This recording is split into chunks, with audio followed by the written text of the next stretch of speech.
I am so glad you're joining us today for a reading from the Jesus Storybook Bible. Remember, this book helps us see the stories in the Bible and remember Jesus and what he did for us in each story. So, get your book if you have it. Get ready to follow along and read along with the story. And then at the end of the story, there'll be a fun activity that you can do with your family.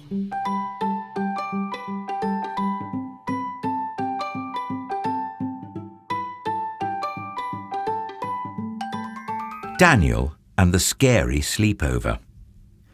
Things were not looking good for God's people. They had been captured and taken far from home, and now they were slaves of the king of Babylon. But God had not left his people. He was with them, and he was looking after them. Daniel loved God and obeyed him. Now, God made Daniel able to understand lots of difficult things, so it wasn't long before the king of Babylon noticed him. King Darius liked how clever Daniel was, so he made Daniel his most important helper of all and put him in charge of lots of other helpers. But the other helpers didn't like this. They wanted the king to like them best. They wanted to get rid of Daniel, so they spied on Daniel. They tried to find things wrong with Daniel, things they could tell the king, things they could... But there weren't any. None. They couldn't find anything at all. Except, there was just the one thing. Every day, 3 times a day, without fail, no matter what, Daniel went to his room, closed the door, and prayed. They smiled to themselves. Let's get the king to make a law. No one is allowed to pray to anyone except to the king. Daniel won't obey this law, and he'll be punished. They were pleased with themselves for being so clever and hurried off to tell the king. The king liked their idea. He didn't know they were tricking him, so he made it into a law. Everyone must pray, only to me.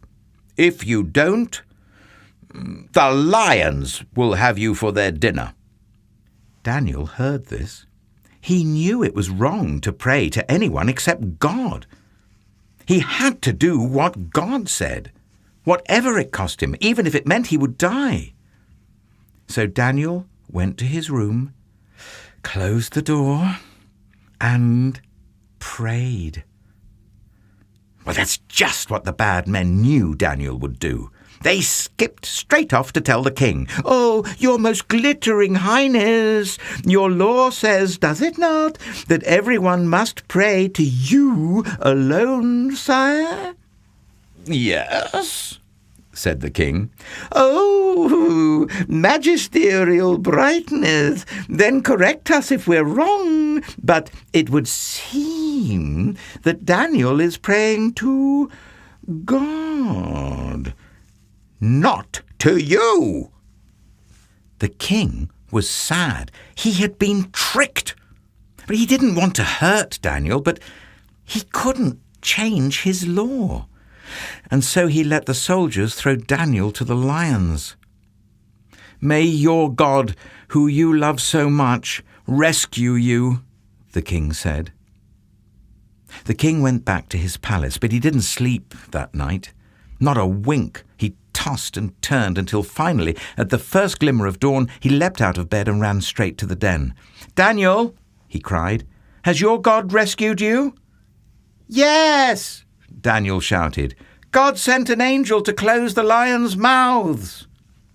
And there, resting his head on Daniel's lap, was the biggest lion, purring like a little kitten. The king brought Daniel out of the den. "Look," he said, "Daniel doesn't even have a scratch." The king made a new law. Daniel's God is the true God, the God who rescues. Pray to him instead. God would keep on rescuing his people, and the time was coming when God would send another brave hero like Daniel, who would love God and do what God said, whatever it cost him, even if it meant he would die. And together they would pull off the greatest rescue the world has ever known. Daniel decided to obey God rather than what the king said. Let's play a game where we can pretend to have to listen to the commands of God instead of the commands of the king. Just like the game Simon Says, have one person be it and tell the others what to do. However, in this game, when the it person says, God says, the players follow the commands. When the it person says, the king says, the players don't follow the command. For example, the king says, pat your head. God says, smile. Have fun playing. Take a picture to post and tag Children's Ministry.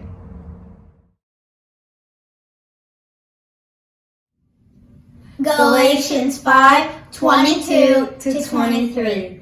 But the fruit of the Spirit is love, joy, peace, patience, kindness, goodness, faithfulness, gentleness, and self-control. Against such things there is no law.